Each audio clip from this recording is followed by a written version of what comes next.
Alors que l'élection fédérale tire à sa fin, le chef conservateur Pierre Poilievre est en Nouvelle-Écosse. Il a tenu un rassemblement à Trenton hier soir. Puis ce matin, à Halifax, il a fait une annonce sur les véhicules à essence comme ceux-ci.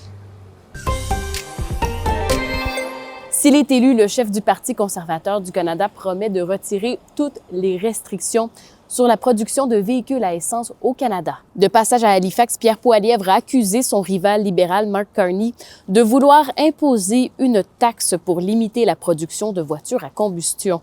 Il faisait notamment référence à l'objectif fédéral que tous les véhicules légers vendus au Canada soient électriques d'ici 2035. À partir de l'année prochaine, les libéraux vont punir les fabricants d'automobiles qui, selon eux, vendent trop de voitures à l'essence.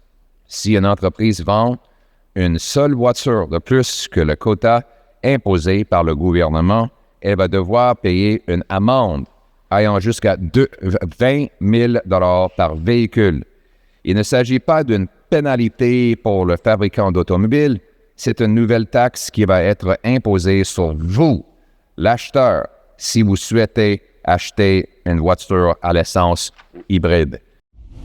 Et les universités de la Nouvelle-Écosse s'engagent à plafonner les frais de scolarité pour l'année qui s'en vient pour les étudiants qui viennent de la Nouvelle-Écosse et qui vont étudier dans un programme de premier cycle. Les universités ont conclu un accord de financement avec le gouvernement provincial.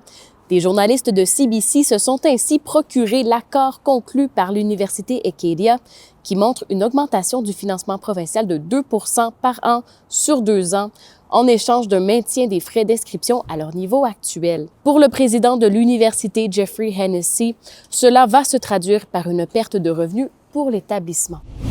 Voilà, c'était votre vidéo journal. Merci de continuer de nous suivre sur toutes nos plateformes et sur l'application Info de Radio-Canada.